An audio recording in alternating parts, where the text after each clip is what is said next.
তুমি কি পাপ করেছো, কি অন্যায় করেছো? তুমি জানো না আমার রব কত মেহেরবান, তিনি কত দয়ালু, তিনি ভালোবাসার আধার, তিনি করুণার আধার।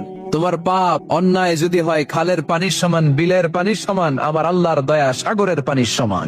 তোমার পাপ আর অন্যায় যদি হয় পাহাড়ের সমান, আমার আল্লাহর ভালোবাসার দয়া হচ্ছে আকাশের সমান। তুমি যদি তওবার মতো তওবা করতে পারো, ক্ষমার মতো ক্ষমা চাইতে পারো, চোখের পানি ছেড়ে, চোখের পানির বড় দাম, চোখের পানির মধ্যে বিশাল কারিশমা, এটা আল্লাহ খুব পছন্দ করে। 2 ফোঁটা পানি আল্লাহ পছন্দ করে। 1 জিহাদের ময়দানে শহীদের গা বেয়ে ঝরে পড়া রক্তের ফোঁটা, 2 হচ্ছে অনুতপ্ত বান্দার চোখের পানির ফোঁটা।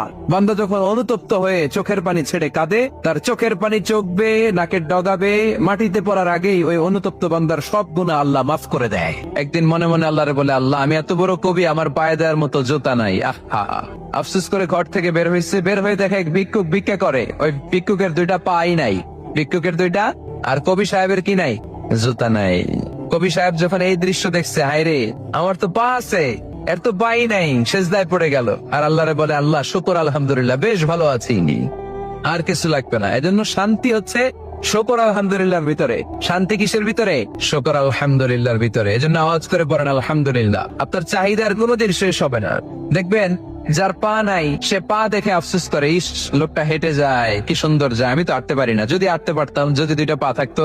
যার পা আছে সে সাইকেল ওয়ালাদেরকে দেখে আফসোস করে, ইস আমার যদি একটা সাইকেল থাকতো তাহলে তোর হাঁটা লাগতো না, সাইকেল দিয়ে বাজারে যেতাম। যার সাইকেল আছে সে আবার হোন্ডা ওয়ালাদেরকে দেখে আফসোস করে, ইস একটা হোন্ডা যদি থাকতো তাহলে তো ভো ভো করা যাইতো না। হোন্ডা ওয়ালার আফসোস আছে প্রাইভেট কার ওয়ালাদের দেখে, তারা আফসোস করে, ইস আমার যদি একটা কার থাকতো তাহলে তো কার চালাইতে পারতো। যাদের প্রাইভেট কার এদেরও আফসোস আছে, ইস আমার যদি একটা হেলিকপ্টার যদি থাকতো তাহলে তো উড়াল মারতে পারতাম। হেলিকপ্টার ওয়ালাদেরও আফসোস আছে, আমার যদি একটা জেট প্লেন থাকতো, jet plane, private jet plane, ও প্রিন্স ওয়ালিদ বিন তালালের মতো 70% মেড অফ গোল্ড, তার একটা জেট প্লেন আছে, এটার 70% স্বর্ণ দিয়ে বানানো। তার মানে চাওয়ার কোন শেষ আছে? সুখ শান্তি যদি চান অলওয়েজ পড়বেন আলহামদুলিল্লাহ।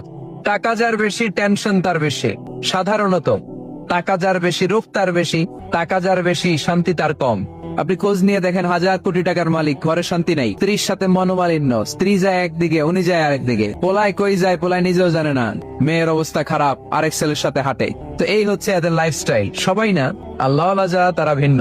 রাতে এদের ঘুম হয় না, অনেকগুলো ঘুমের ট্যাবলেট খেয়ে ঘুমাতে হয়, ঘুম আসে না, ঘুম আসে না। কিন্তু রিক্সাওয়ালা, কুলিওয়ালা, দিনমজুর, এদের রোগ বালাই আছে। প্রশংসা সেই আল্লাহর যিনি হচ্ছেন রব্বুল আলামিন, মানে জগৎ সমূহের রব। তিনি সবার রব। কার রব? সবার রব। তিনি কিন্তু বলেন না আলহামদুলিল্লাহ রব্বিল মুসাল্লিন, তিনি শুধু মুসল্লিদের রব।